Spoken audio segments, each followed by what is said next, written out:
Hello, everyone, and welcome to the mental health awareness training for parents and adults. I am Amy Onler, and I am a mental health therapist at Champion State of Mind.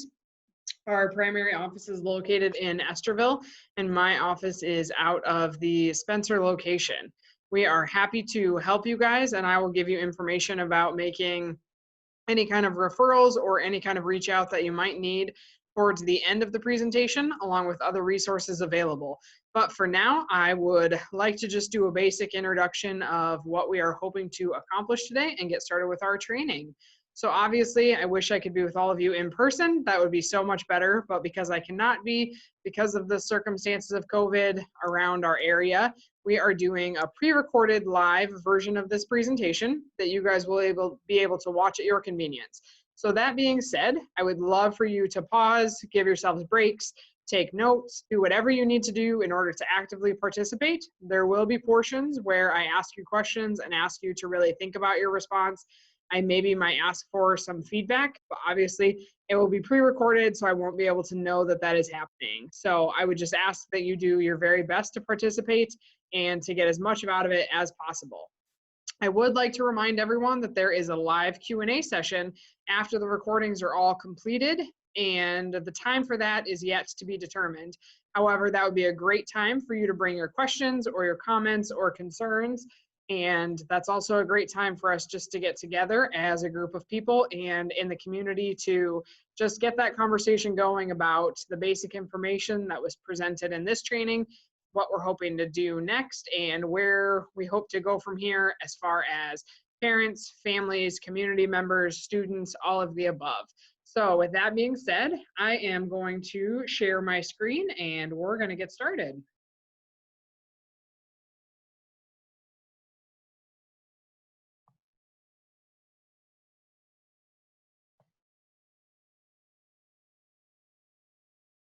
Okay, so as I said, this is the mental health awareness for parents and adults. So what I hope to accomplish through this training is I hope to be able to look at what the primary goals of parents and individuals is. I would like to look at a basic understanding of what mental health is. I would like to point out ways to reduce the stigma of mental health. I would like to touch on ways that mental health presents itself in ourselves and in our children. I'm going to provide some information on understanding why this happens, so the science behind the brain and behind the minds that we're using. I'm going to tell you some strategies of ways to approach people that are encountering a mental health concern, whether it be your children, yourself, or others in the community. I am going to point out the importance of self-care and mindfulness. We're going to do a little activity, and we're going to end with some resources so that you guys know where you can go from here and what to do if maybe you are not sure where to turn. So to get started, we're going to look at the basic goals of parents and individuals. So if we're going to look at those basic goals, the first goal is survival. So oftentimes we say we are in pure survival mode when we have 1,000 things going on, when we have kids that are being angry, when we have to do laundry and cook and get everyone to bed, especially during this last time of COVID over the last 6 months, we've just been in pure survival mode, right? So that's the first goal of parents and individuals in general. We're just going to first survive. We're going to get through the circumstances and then we're going to go from there. The second, when we're kind of through that, is to thrive. So we're going to find ways that we can make the situation better, and we're going to find ways that we can really grow from the circumstances that happen. So as parents, those are the two goals that are shared. Again, the first, simply to survive the countless challenging moments that are faced during interactions with children. Survival is the absolute goal, survival of the fittest, right? Of course. We also know that we have the goal of wanting our children to thrive. We want them to grow. We want ourselves to grow as parents. We want ourselves to grow as individuals. We want each and every one of us to have experiences, to know what it feels like to be loved, to be able to trust, to be responsible, to be resilient, and to live a meaningful life. We want to help them to thrive, but we want to also be able to figure out ways to get through the survival in order to get to the thriving point for both ourselves and for our family. So to look at this a little bit more specifically, I'm going to ask a pretty pointed question that I'm going to have you think about the answer. How often do you find yourself simply trying to survive a difficult moment with your child? I want you to think about things like sibling conflict, behavioral issues, homework, screen time battles, disrespect, swearing, getting ready in the morning, or anything else that might happen for yourself, for your child, for your family, or in any other relationship that you have. Is it 1 to 2 times a day? Is it 3 to 5 times a day? Is it more than 5 times a day? I'm going to let you think about how many times it really is. For most of us, I think it's probably a pretty decent amount because, again, most times that we encounter stressful situations, our body goes immediately into survival mode, and rarely do we then shift ourselves to that thrive point. So now that we've thought about that, we're going to think about those specific survival moments. Many parents typically respond to the challenging situations by focusing on short-term survival. So what are your go-to techniques for that? Sometimes do you yell? Sometimes do you separate yourself from your kids? Do you offer some kind of incentive like a treat or an opportunity? If the behavior does change, do you threaten them? Do you offer consequences? Do you try to help them see the difference? Everyone has a different approach. Nothing is wrong, but we all often do whatever we need in those moments to just get through and to survive. So now that we've thought about that, I'm going to have you shift your focus and think about goals when it comes to helping yourself, your children, and your family to thrive. What does it mean to thrive? It means to grow, to build new experiences, and to really be able to learn from different choices. What do you really want from them? What do you want for yourself? What do you want for your family, both now and in the future? Maybe it's having successful relationships. Maybe it's living a full and meaning life.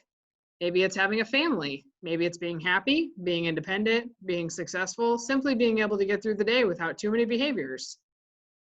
I want you all to think about it, and I'm going to give you a minute to identify at least one thrive goal that you have for your family/child and one thrive goal that you have for yourself as a parent or an individual. And again, if you want to write it down, you absolutely can. Otherwise, I'm going to give everybody just a minute of silence to think about maybe what those goals would be and how we're working towards them.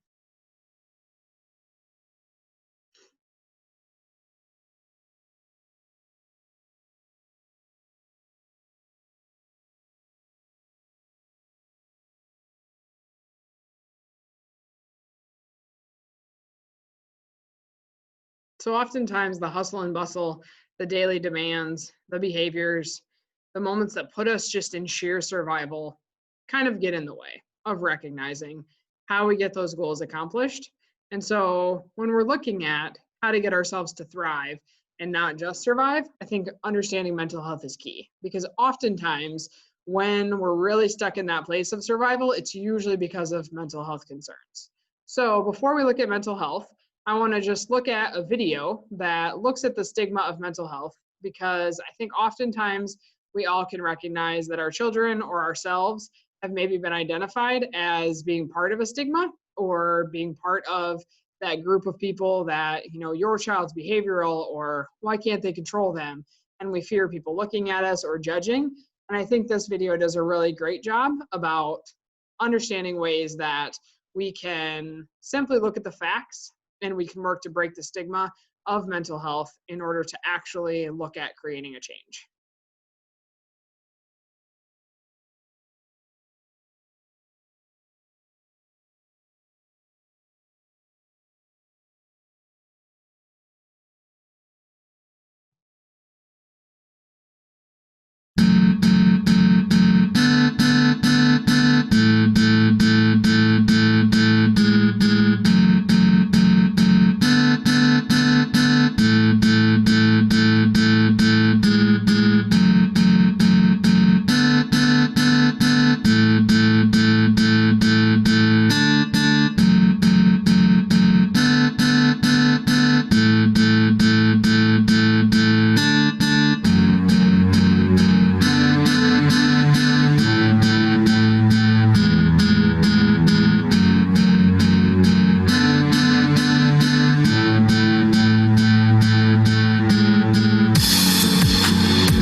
So when we are talking about that stigma, I just want to look at what some of those actual myths about mental health are, and I want to be able to counteract with some facts, just to get us all on the same page. Again, I know that most of us have experienced what these myths are, and we've been in situations where people have judged us on behalf of these myths. However, I think it just really helps to look at what the myths are and just be able to challenge it with the facts, so that even if we find ourselves getting stuck in those mindsets, we can think, oh, nope, remember that fact is what counteracts it, and that's what's actually happening. So if we look at this list, the first myth is that mental health doesn't affect me because I'm tough. This is obviously not true. People with mental health come from every shape, size, age, nationality, ethnicity, doesn't matter. Mental health is mental health. It doesn't pick and choose. It simply is what happens to people. And the fact is that 1 in 5 adolescents or teens, ages 13 to 18, will have a serious mental illness. 1 in 5 adults experience at least one mental health crisis in their lifetime. And 1 in 25 adults live with a chronic mental health issue themselves or in their family. So these are some pretty significant numbers of people that deal with mental health on a day-to-day basis that aren't necessarily weak. It doesn't mean that they're not tough. It simply means that they're people that are dealing with mental health. Another myth is that kids don't have mental health problems. They're just being naughty or defiant.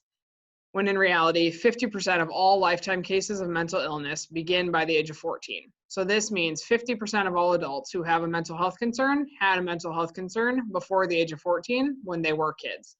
So it's not that they're trying to be naughty. It's not that they're trying to be defiant.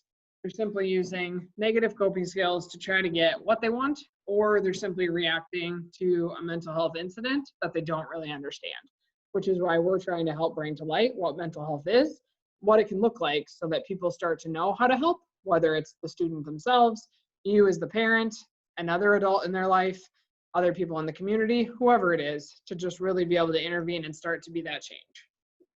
Another myth is that teens with mental health concerns can't be trusted. So I know as parents, it's our instinct to take away the responsibilities, take away the freedom, take away the independence, and really rein them in when they lose that trust and when they use those negative coping skills that we really wish they didn't. But we have to be able to remind ourselves that everyone makes mistakes, everyone can learn from their mistakes and learn from the consequences, and everyone has the ability to change. So we have to be able to be giving teens the opportunity to change and be trusted in order to start to build that autonomy that we're looking for in relationships. You have to remember that you're the role model that most of them are looking to trust adults, to form trusting relationships, and to really look at the give and take of relationships. Another myth is that people with mental illness can snap out of it if they try hard enough. This is not a fact. It's not about trying hard enough. It's not about putting in enough effort. It's simply about a part of the body that is interacted and that creates mental health. So mental health problems do not come from being lazy or weak, but rather from biology, chemical imbalances, life experiences, and it requires consistent help and supports in order to overcome. The last one I want to look at is that I or my family will never have a normal life because of this mental health issue. So this idea comes from the fact that people with mental health concerns don't necessarily feel hope. They don't feel the ability to change, and they don't necessarily see that light on the other end of the tunnel. So that's why I really, in the student video, tried to focus on ways that they can start to find that light, ways that they can find the hope, and ways that they can get to that point of recovery, because recovery is very much a thing. And I want to remind you guys as parents, and I'm going to remind the community members, that friends and loved ones can absolutely be the difference. Only 44% of adults with diagnosable mental health problems and less than 20% of children and adolescents actually receive the treatment that they need when they have mental health concerns. So this means whether because of the stigma, lack of resources, inability to know how to navigate the system, whatever it is, it's creating others to not seek the assistance that they need. And so through that, we have a significant amount of people not being treated and not being seen for their mental health concerns. So this is something that we really want to counteract the myth with facts, and we really want to create the change, which is where these trainings are coming from and where these conversations are coming from. So with that being said, what is mental health? Mental health is the emotional, psychological, social, and physical well-being of a person. It's how we handle stress, how we make choices, how we relate to others, and how we adapt to changes and challenges. There's lots of factors that impact our mental health. Again, it doesn't come from being lazy. It doesn't come from being weak. It doesn't come from just making bad choices, but rather it comes from things like biological factors, life experiences that maybe we didn't choose, trauma, our family history, financial stressors, and toxic relationships. So mental health is impacted by so many different day-to-day things in our life that oftentimes most people have some kind of a mental health incident, whereas others have more of a biological factor or chemical imbalance that just increases their likelihood of having a more severe mental health incident. So when we're talking about mental health, I like to be able to create images. I'm a visual person. I think visuals help. I did visuals for the students as well. And so this is a very powerful one that I just want to go through with everybody. This is called the river of well-being. So this is the idea that when we are in a state of well-being or in a place of stability and peace, that we are in that canoe and we are floating down the middle of the river, which again is the river of well-being. When we veer too much to one side, we're getting too close to chaos, which you'll notice is everything all jumbled together and kind of a mess. And when we get too close to the other side, you'll notice it's very rigid, which kind of looks like a brick wall, which is very structural. It's very rhythmic. It's mathematical. There's probably levels involved and glue, and there's just lots of steps in order to make it just exactly the way that it is, right? So I'm going to take you on a little journey with this visual that I am hoping will help just kind of bring to light what we do with this image. So this image and concept comes from Dr. Daniel Siegel. I want you to imagine a peaceful river running through the countryside. That's your river of well-being. Whenever you're in the water, peacefully floating along in your canoe, you feel like you're generally in good relationship with the world around you. You have a clear understanding of yourself, of other people, and of your life. You can be flexible and you're stable and you'd consider yourself to be at peace. If I were to ask you how your days were those days, you'd tell me they were pretty good. Sometimes though, as you float along, you veer too close to one of the riverbanks. This causes different problems depending on which riverbank you approach. One riverbank represents chaos, which is when you feel completely out of control. This is when your emotions completely take over, when you are caught up in the pull of rapids and confusion and the turmoil of the day. You feel like you can't get out of the reins. It's kind of like a spider web. The other bank is the bank of rigidity. Rigidity is the one where you are imposing control on everything and every single person around you. It's when you are not willing to adapt or change things, and it's when you need to know exactly what to expect, when to expect it, how to expect it, and why to expect it. Our kids have the same rivers in their little minds. They're in that little canoe, and they're floating down as well. Most of the challenges that are presented with our children occur when they are not in the river of well-being, but rather when they are approaching one of the two banks. Your 3-year-old won't share his toy boat at that part. That's rigid. He cries and screams when his new friend takes the boat anyway. That's chaos. We want to help guide our children back to the river of well-being with different skills that we're going to look at later in this training. We want to remember that virtually all survival moments fit into this scenario of either being close to chaos, close to rigidity, or trying to find our way back to the river of well-being. This can be helpful to keep our minds in noticing, excuse me, what our child's behaviors are. That way we can evaluate where we believe that our child is or where we are personally. We can determine what strategies will be helpful, and we can determine how to get ourselves or our child back to that middle, which is considered the river of well-being or integration. So when we're talking about not being in that river of well-being, we're talking about being too close to chaos or too close to rigidity, which is when we're considering ourselves or our children to be in a place of mental health. So when we're in that place, lots of different signs and symptoms present themselves. So we're going to look at a few of those signs and symptoms now. Just a few of the signs and symptoms are eating or sleeping too much or too little, isolating, pulling away from relationships, having consistent negative thoughts, not being able to see the positive about things, yelling or fighting, having low academic performance or work performance, having low energy, having concerns with your body image, having low confidence or feelings of worthlessness, having anger or irritability, having a change in our personality or the things that we're used to, sometimes substance abuse, an increase in risky behaviors, suicidal thoughts or self-harming thoughts, which we'll come back to at the end, repetitive negative thoughts about ourselves or others or the situations around us, feelings of helplessness or hopelessness, dishonesty, and sometimes addictive behaviors like sex, gambling, shopping, other things of that sort. So when we're talking about all of these signs and symptoms of mental health, they're all concerning and they all have a level of importance. However, I want to ensure that everyone knows that if anyone is dealing with anyone in their life who are having suicidal thoughts or who are having self-harming behaviors, whether it's you, your child, a loved one, your spouse, a coworker, a friend, whoever it is, I want you to know that you can be the change that gets them help. Please don't be silent. Please don't allow them to handle it on their own. Ask if they're okay. And you'd be amazed sometimes what simply asking, "Are you okay?" does for a person. So please, if you notice any of these signs and symptoms, dig deeper. Don't ignore. Don't assume they're just having a bad day. Please dig deeper, notice these signs and symptoms, and do what you can to help these people access some resources. So now that we know what it looks like, I'm going to explain a little bit about why. So with the students, I explained the image on the right-hand side, which is the upstairs and downstairs brain.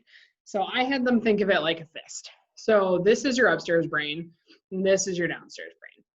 So in order to make appropriate decisions, we need our upstairs brain and our downstairs brain to be communicating across the board with one another. We need to be able to go up the stairs, and we need to be able to go down the stairs. But a lot of times when we're dealing with mental health concerns, we get stuck. We can't get up the stairs and we can't get down the stairs. So when we are in fight, flight, or freeze mode, we are using our downstairs brain. And if we can't get all the way upstairs, then we can't get ourselves to calm down, to control our body, to have empathy for other people, or to problem solve the situations. So when we are in that place, or we notice our child is in that place, we have to be able to get them some grounding skills they need in order to regulate that behavior, to get them to use that upstairs brain. Because it's not until the downstairs brain and the upstairs brain are communicating with each other that that's really going to be effective, and they're going to be able to get themselves back to that river of well-being. So if you can use the basic knowledge of, are you using your upstairs brain or your downstairs brain, that just helps to create a visual for them of the way that they're thinking, how their thinking is impacting them, and what they can do about it. So along with that, we all know that chemicals impact our brains. They impact how we think, and they impact what happens to us. So earlier, when we looked at the myths, we looked at that this just happens to people that is weak, or that people could change if they wanted to. But this diagram helps us to understand that that's not the case. When there are chemical balances with lots of different hormones, that leads to different forms of mental health, okay? So there's different chemicals that lead to and have a more strong indication of different mental health. So you'll notice that some of them, when there's too much, lead to depression, or when there's too little, they lead to dementia.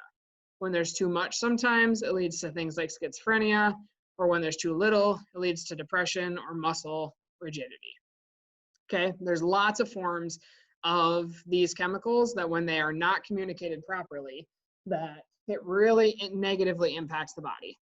So in order to understand this, we have to understand what stress for ourselves, for our family, and for our kids really looks like, and really what it does to our brains. Because again, the way that our brains are communicating and what's inside of our brain really helps us determine if we're able to get back to that river of well-being, or if we're going to keep ourselves in that place of chaos or rigidity.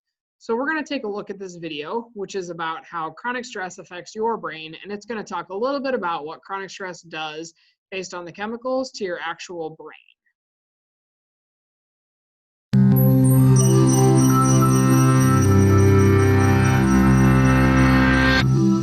Are you sleeping restlessly, feeling irritable or moody, forgetting little things, and feeling overwhelmed and isolated? Don't worry, we've all been there. You're probably just stressed out. Stress isn't always a bad thing. It can be handy for a burst of extra energy and focus, like when you're playing a competitive sport or have to speak in public. But when it's continuous, the kind most of us face day in and day out, it actually begins to change your brain. Chronic stress, like being overworked or having arguments at home, can affect brain size, its structure, and how it functions, right down to the level of your genes.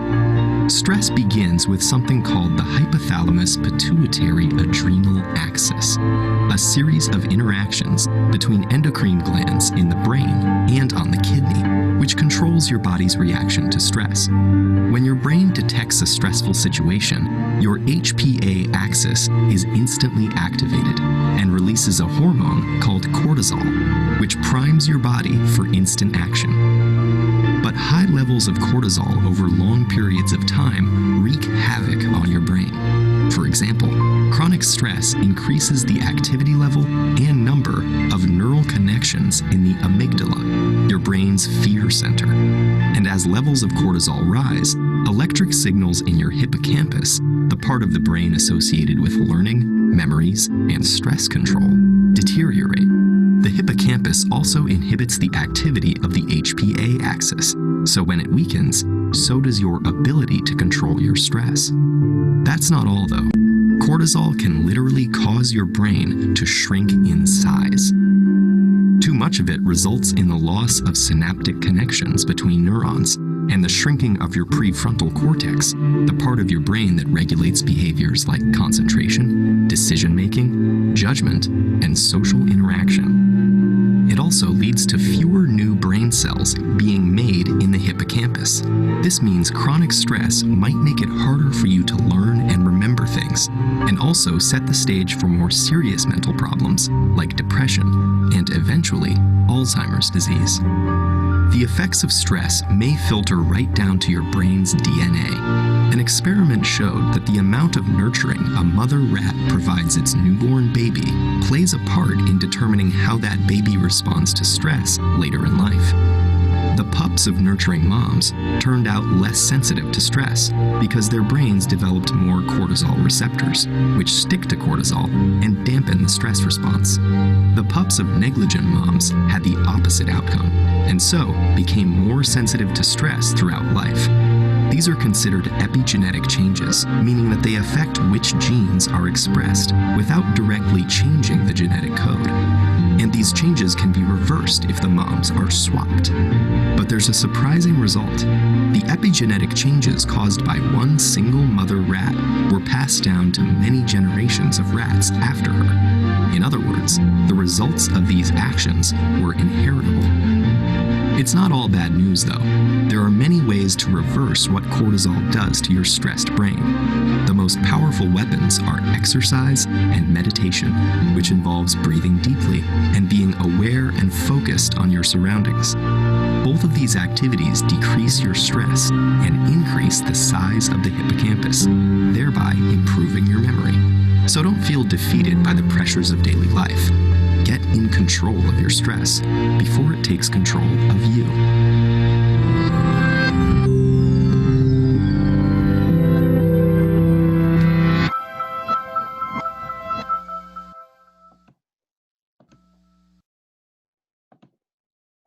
So when we are thinking about the brain, we are thinking about ways that our brains communicate, ways that our kids' brains communicate.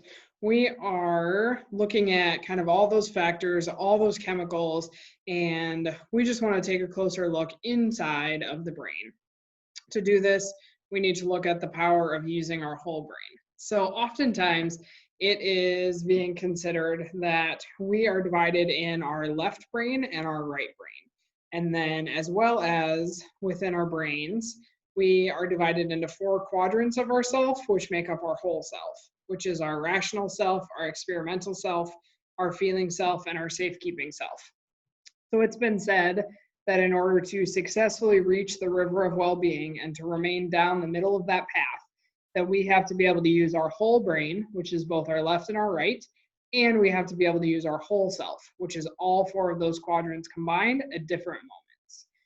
So I want you to think about how you typically respond to your kids when they're upset. For some parents, their go-to response comes strictly from the left brain. So as you can see in the diagram, that is based on logic and it's very analytical and very accurate. So examples of this would be, don't worry, there's nothing to be afraid of. It's no big deal, it's broken. Just fix it. There's no reason to cry. Again, all of these responses are coming from the left brain. There's absolutely nothing wrong with these responses, but my question for you would be, do you think that typically your child or yourself or others around you who have been told these things have actually calmed down in the middle of a time where they were veering towards chaos or rigidity when those statements of simply left brain were made? I'm going to say probably not, because oftentimes we're wanting people to hear us, we're wanting people to join with us, and we're wanting to be able to express where we're coming from. So I'm going to look at the other side. Other parents may react from just the right brain. This can be helpful in order to meet the child where they are with their emotions, but it can also be dangerous because it's making us go to a completely emotional place ourselves. When this happens, we risk flooding our child with emotion and with chaos, because when they're completely in their emotional mind and they're not able to regulate, then they reach a place of chaos.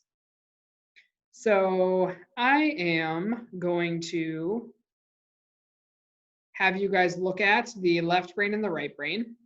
And I want you to think about different examples of times where maybe you have presented with a left brain or right brain towards your children, when they are either having a behavioral concern, when they are needing you to help problem solve, whatever it is. I want you to think of an example of each side. Again, you can just think it, you can write it down, whatever feels easiest to you, but I want you to try to just really put yourself in those moments and think about, when have I been a left brain thinker only, and when have I been a right brain thinker only?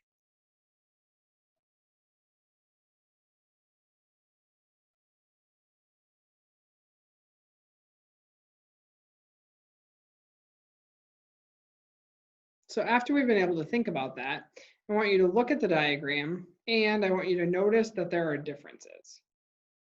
And I want you to think about it in a way of recognizing that when we put the left brain together with the right brain, it makes a whole brain. So that's the key.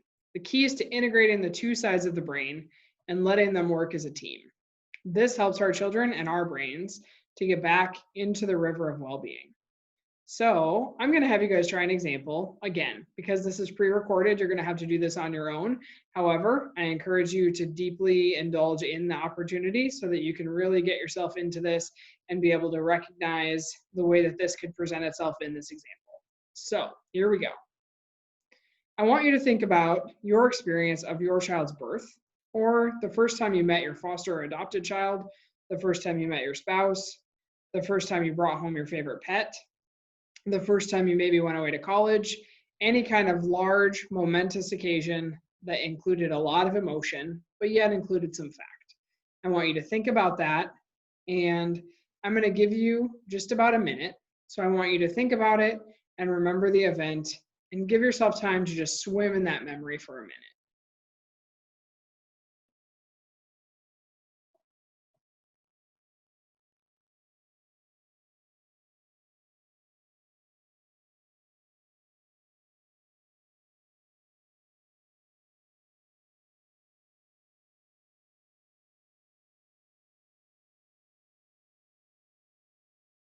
So we all have different things that come to our mind, but if you thought about the event in a linear way, you'd be entirely in your left brain. So an example of this would be, well, my contractions began, then we called the doctor, then we went to the hospital, then the doctor came, then I got an epidural, then the doctor came back at 2, and 75 minutes later, my son was born. 25 minutes later, the grandparents came in to meet the child. 15 minutes after that, the aunts and uncles came. Then I took a nap, and approximately 24 hours, I went home. Is this how you remembered the event? If it was a significant, emotional, and impactful memory, excuse me, I'm going to guess probably not. In fact, very few people really recall significant and meaningful events in this way. And why is that? That's because we want to add feelings to our stories and not just facts. So more people remember events based on the feelings they were having when they think of their memory, because when they're back in that moment, they can think about those body sensations, the emotions that emerge, and the physical memory that was occurring. Does that sound like more with what you thought about when you recollected the event? That's an example of how you were combining your right brain with your left brain and using your whole brain self. So some strategies that we're going to look at of getting our kids to that whole brain, getting our kids back to the river of well-being. The first one is connect, then redirect. Connect with the right brain first, then redirect to the left. So what does this mean? Connecting with the right brain can be things like physical touch, having an empathetic face, having a nurturing tone of voice, having a non-judgmental listening session, whatever it is that you need to do in order to really be able to join in those feelings and join in that moment with the right brain. Following this, you're going to redirect to the left. So what does this mean? This means using the logic, discussing the behaviors, and problem solving. When we do this, we want to look at three main components, which are first the facts, then the feelings, and then lastly, we want to come up with a message of empowerment. So when we do this with kids, we like to be able to help them to identify what they're feeling, and that comes right into using their left and right brain combined and helps them to name it and tame it. So when we're naming it to tame it, we're going to do those three things, and we're going to help them identify those feelings that they're having. So in the first example, when you connect and then redirect, you'll notice that you're first connecting with their emotions and then you're redirecting about their behaviors, because that helps them build the trust and it helps them know that you're in that experience with them. When you're naming it to tame it, you're helping the child to identify all of those feelings first, and then you're recalling all of the facts, the feelings, and helping them feel empowered. So in all of those examples, we need to stick with recognizing the facts, recognizing the feelings, and then giving them a message of empowerment of ways that they can use this to get back to the river of well-being. The more powerful things are, the more that we can name it. The more that we name it, the more ability we have to overcome it. So along with this, goal setting, use it or lose it. So this means identifying goals to explore all areas of the brain. Not just identifying the goals, but actually creating the action steps to achieve the goals and setting deadlines. I don't know about you guys, but I know I still probably have New Year's resolutions from the year 2017 that I haven't met. And why is that? That's because I made a resolution, it stayed important for a very short period of time, I didn't create action steps that were actually reachable, and I didn't give myself deadlines. I didn't necessarily care if the goal was met, it just felt like I was supposed to. But what happened? I didn't use it, so I lost it, right? So when we're dealing with trying to get our kids back to a place of mental well-being, we have to use it in order to not lose it. Because when we lose it, then we have to start over. We have to start in a place where we have to teach them again, here's how you handle it, here's how you connect, here's how you name it. So if we're able to really just narrow down and identify, this is an area where maybe you struggle with feelings, or this is an area where you struggle with really getting active or being empathetic. This is how we're going to tackle it. This is what we're going to do. And this is when we're going to decide we're going to have it done by. And really just give them that support. Along with support, try to build in rewards so that when they meet a goal, they feel like they've made progress and they feel like you've acknowledged their progress and that you're really joining in them on this activity. Aside from goal setting, increasing physical activity so that you move it or lose it is incredible. Physical activity does so much for mental health. Not only does it do so much for mental health, but it does so much for kids' activity level, right? If a kid is hyper, if they're feeling a lot of energy inside, if they are recalling a lot of memories that are just creating a lot of tension in their body, there's nothing better than getting them physically active and just getting those endorphins going. Why is this? Because those endorphins release dopamine, which go into the brain, and they help calm our bodies, which help calm our minds. So get those kids active, get them exercising, and help them really find ways in order to release that energy. Every kid that I work with, I really encourage at least once an hour, if possible, in appropriate settings, to exercise for 5 minutes. Whether it's jump on a trampoline, whether it's go for a little walk, whether it's play with a friend, play with a sibling, play with a pet, no matter what kind of exercise it is, I tell them you aim for 5 minutes every hour, and then you're not just like a soda can. Because if we're like a soda can, we're going to take that soda can and we're going to shake it and shake it and shake it and shake it until finally we're just going to release the lid and it's going to explode all over, right? So when those kids have energy inside their bodies, when they have mental health inside their bodies, when they have tension inside their bodies and they just sit, we're just waiting for the explosion. So get them moving, get them distracted. And lastly, help them utilize all three minds. This is their wise, their rational, and their emotional. Help them determine what kind of a mind they are making their decisions in, and help them work towards a healthier mindset. So help them realize if they're making really emotional decisions, they're using a lot of negative attention-seeking behaviors, they're making a lot of choices they wish they didn't make, help them identify. That's completely your emotional mind, and these are the things we can do that we've learned in order to get back to that river of well-being, to get to that wise mind. Don't expect them to do this on their own, but really join in with them on, this is what I'm noticing, and this is what I'm wondering if we can do to help. And this is also really important to notice as parents, because oftentimes with kids, especially if we're dealing with behaviors or dishonesty, lack of trust, that kind of thing, we are really struggling at times to not be in our emotional mind when we instill consequences and when we try to teach them the difference between what we call right and wrong. So in order to do that, we ourselves have to be able to say, okay, what kind of mind am I in right now? Is this helpful? Is this hurtful? How can I get to my wise mind? So no matter what's happening in our mind, we have to be able to think, how do I get to my wise mind, which leads to my place of the river of well-being? To do all this is exhausting, right? Everyone needs a little self-care. I know most of you are probably rolling your eyes right now because we've heard self-care probably every day, all day. But I just want to bring to light that self-care is not just take a break, get your nails done, but self-care is this entire wheel. Self-care is physical health, psychological health, emotional health, spiritual health, personal health, and professional health.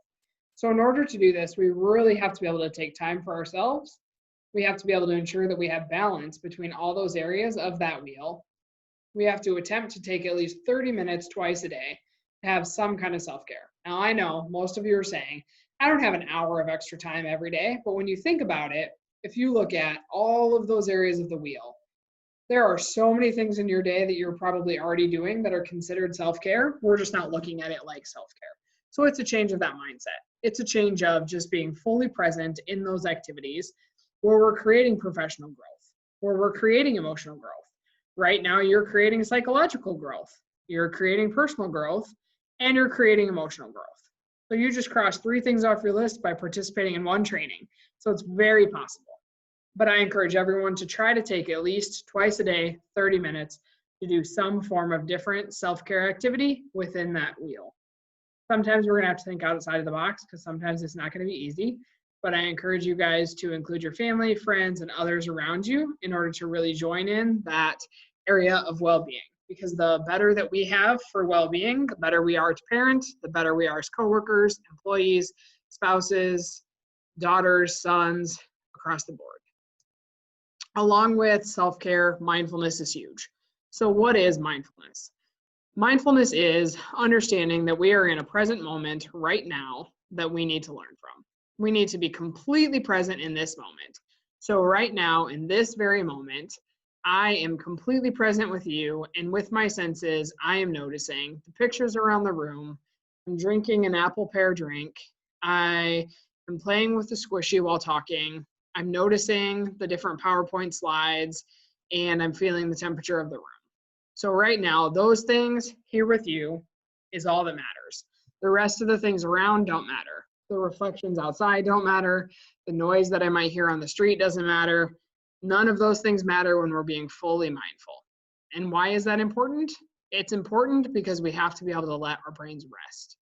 We have to be able to let our brains get to a place of peace and calm in order to get back to that river of well-being that we all imagine. So when we imagine being on the river of well-being, we can imagine being mindful, being in our canoe, rolling down the river. I can just picture it now. So if you just close your eyes and you imagine that, that's just a great way to think of mindfulness and to imagine this is how I get to my river of well-being, and this is how I get others to their river of well-being.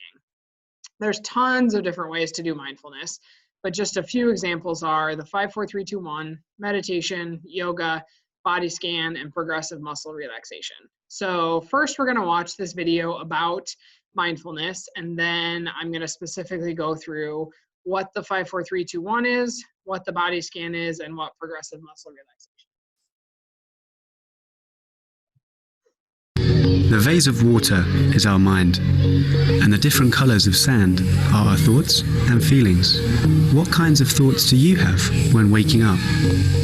Pick a color of sand that feels right for your feelings or thoughts.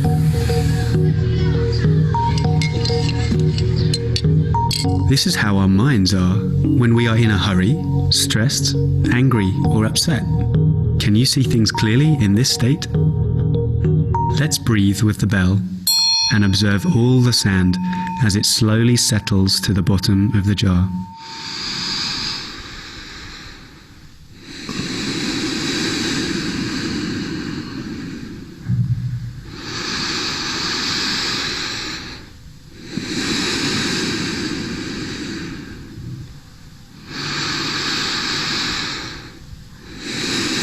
This is what happens to our minds when we meditate, when we are mindful of our body and of our breathing. What is the water like now? The thoughts and feelings can still be there in our minds, but rest peacefully at the bottom because we know how to return to our breathing to calm them. The vase of So when we are talking about mindfulness using the 5, 4, 3, 2, 1 technique, this is a technique that I taught the students during their training, but this is using the 5 senses. So we are going to practice doing this right now. So to do the 5, 4, 3, 2, 1, I want you to just get fully present in this exact moment, noticing the room around you. And then when you're ready, I want you to look around the room and I want you to find me 5 things that you can see with your eyes.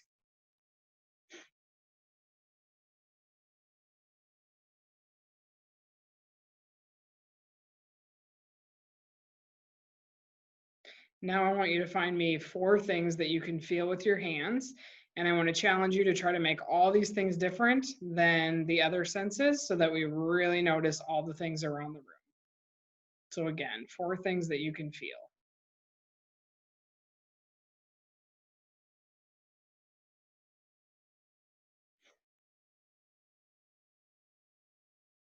Now I want you to listen very closely, and I want you to have 3 things that you can hear.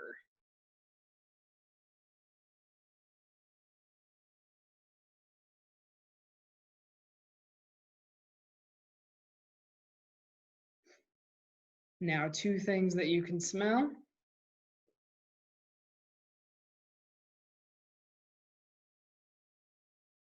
And 1 positive thing about yourself.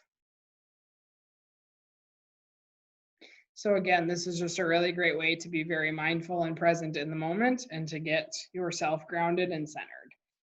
Another example is the body scan, which is just recognizing where you hold the tension in your body, where you hold those body sensations when you're facing anxiety, depression, mood, when you're having some irritability because of different circumstances.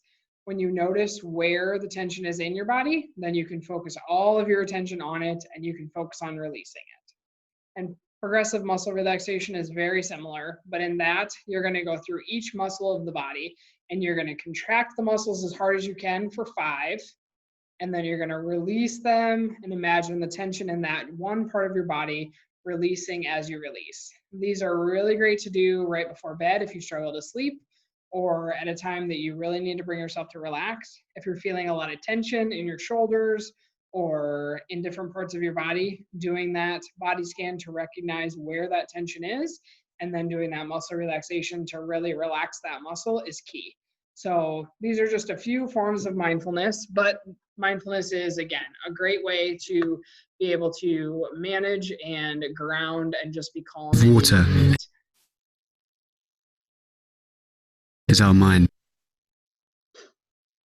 So now that we've looked at what mental health looks like, we've looked at how it presents itself, we've looked at what it does in our brains. Now I want to teach you guys how to release your thoughts and your feelings.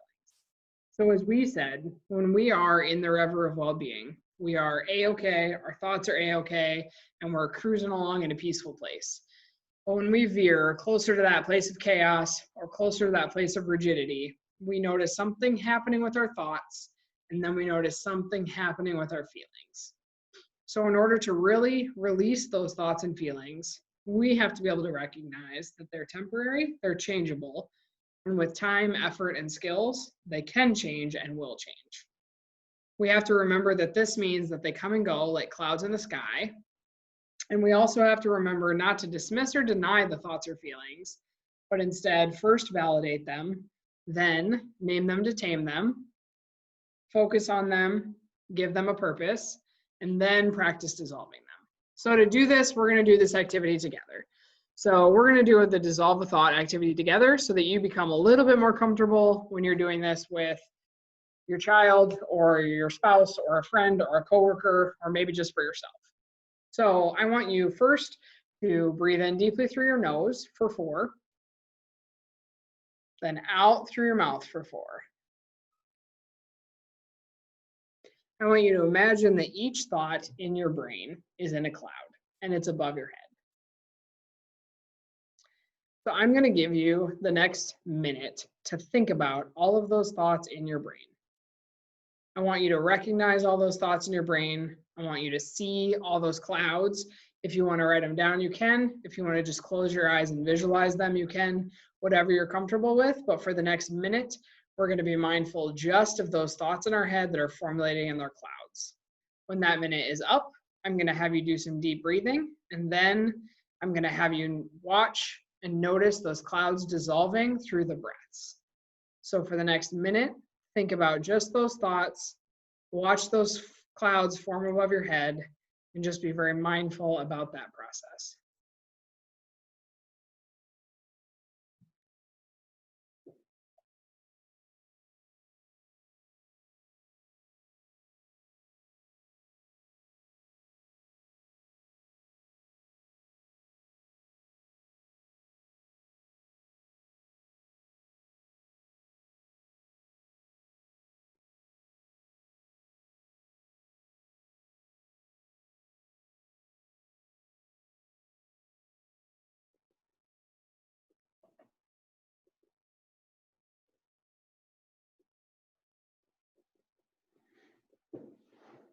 So again, now we're going to focus on our breathing, and what we're going to do is, as you breathe in for 4, I want you to notice those clouds that you formulated. I want you to pick the clouds one at a time, and then as you breathe out, I want you to imagine letting that thought or that cloud dissolve. So by the time we're done with our minute of breathing, you should have watched all of those clouds dissolve above your head. So we are going to practice for the next minute that deep breathing. So in for 4, noticing the cloud thoughts, out for 4, letting the cloud thoughts dissolve.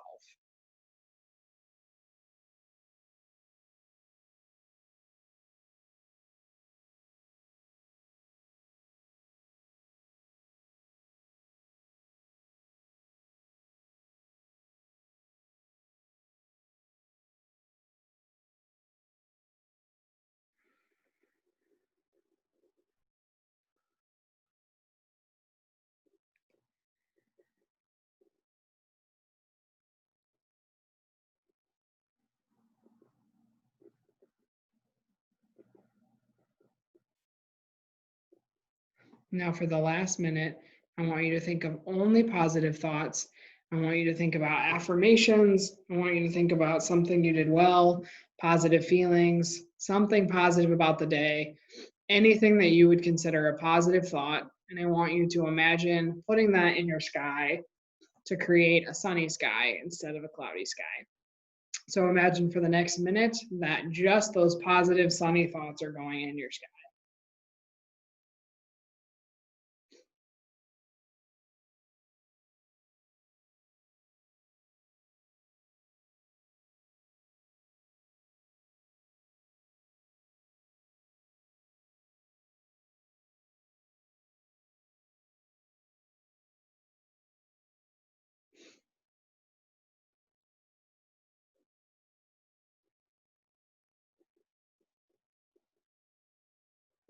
Now I want you to just focus on your breath. Breathe in. Breathe out. Breathe in. Breathe out. And I want you to notice how letting all those negative thoughts go has made you feel. I want you to think about the experience it's brought you, and I want you to imagine doing this activity with your kids. So through this activity, you're able to teach yourself and your children again that feelings and thoughts are temporary, they're changeable, and with time, effort, and skills, they will change just like clouds in the sky. So all this information is a lot. All of the things that we encounter as parents is a lot. All of the day-to-day demands that we have is a lot. And there's a lot to make us question, am I a good parent? Did I handle that situation properly? Is my child having these behaviors my fault? And I'm here to tell you that to be a great parent, all you need is love, trust, and commitment. So first, we're going to watch a motivational video about what it means to be a great parent. And it is so simplistic that it is simply be there, be present, be a role model, show love, show kindness, so show trust. And then we're going to end it off with a video clip from a fantastic movie. I don't know about any of you, but I am a huge fan of The Greatest Showman. So if you haven't watched it, I strongly encourage you to watch it. And even if you have, I strongly encourage you to watch it again. So the video clip is a moment where they are on the rooftop. And again, if you don't know the story, they are faced with very little. They are in a place of poverty. They have access to very few resources, limited food. They are having stressors within their family. And they do a fantastic job of just bringing hope and perspective and dreams to these little girls to try to help them to identify what they would like to see different. So a really fun thing that we do in therapy with kids is we ask them, if I had a magic wand and I gave you this magic wand, what is one thing that it would change? And it's so fun to walk with them on this journey of, if they had this magic wand that they would just swipe and it would wipe it away, what that thing would be. And so as parents, I want you to just remember, sometimes your kids are looking to you and they're looking for that magic wand, and you know you're not that magic wand, but they don't need you to be. They just need you to listen, they just need you to validate, and they just need you to show them love. So this video clip is a really great one to just remind us. Sometimes it's very simple. Sometimes it's just about letting them dream, letting them make really big dreams, and letting them find their way to it.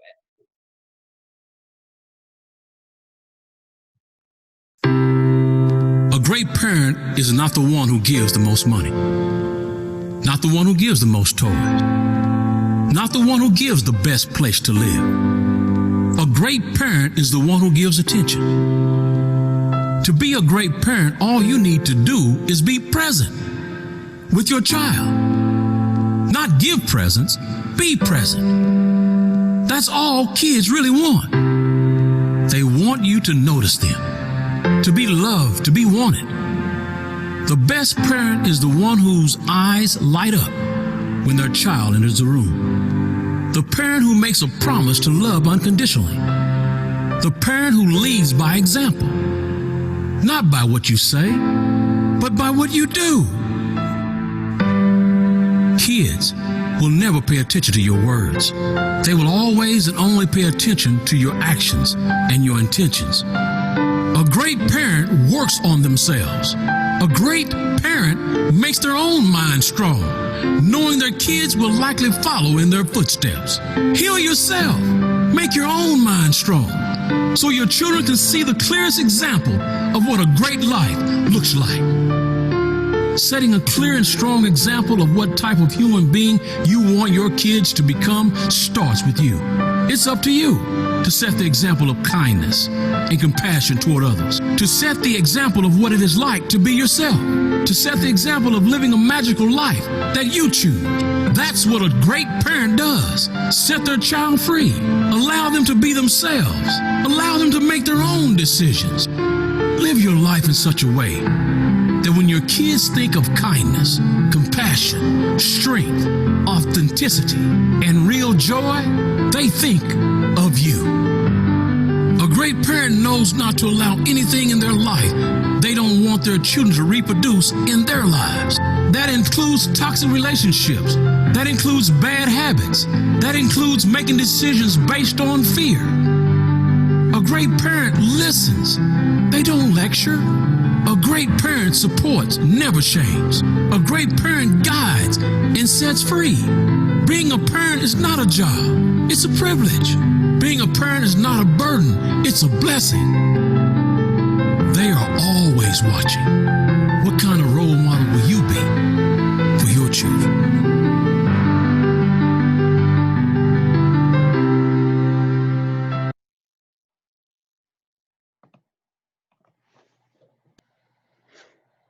So with all of that being said, all of that wrapped up into one, I just want to be able to tell you about the resources in the area available. I'm sure most of you are very familiar, but the basics are therapy, medication management, daycare or respite, CASA, the kids program, YMCA or scholarships, integrated health homes, family crisis center, Upper Des Moines, food banks, VHIS services, AEA services, the Season Center crisis line, or any other providers in the area. I want you to know that all of us are here to help, and that right now it's easier than ever to access services because of COVID. So many places are offering telehealth services.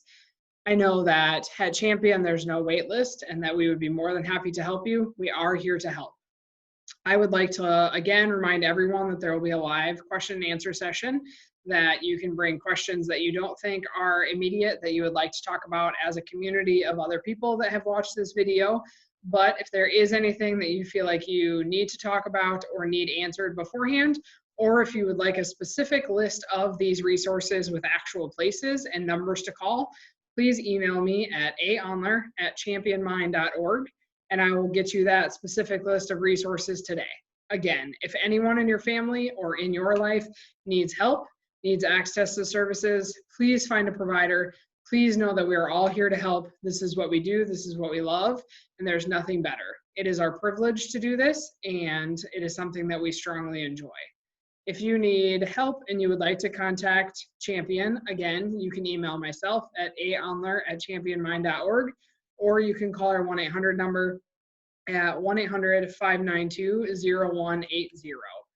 So with that, I would like to wrap up for the day. I just want to ensure that everyone knows that, again, providers are here to help. We don't believe in the stigma. We don't believe that anyone is weak. We want to help you create the change. We want to give you the power in order to feel like you're making a difference in your life and in your child's life. We want you to be able to find those dreams and create those dreams for you and your children. So if anything today, just find some of those grounding skills, find ways to cope, and just recognize that there is hope ahead. There is the potential to have a great future, to have all of those dreams, and just take yourself back, if you can, for just a minute. Think about what it's like to be a kid. Think about the way that you dream about things, and imagine what life would be like without these obstacles in the way. Please reach out for help if you need it. Don't allow the stigma to not allow access for your families. Again, join for the live Q&A session that will be announced at a later date and time. And again, I thank you so much for joining me today. And I look forward to the live Q&A session where I can put some faces to the names. I hope that you guys enjoyed this informational session on understanding mental health in our children. And I hope that you guys have a really great night.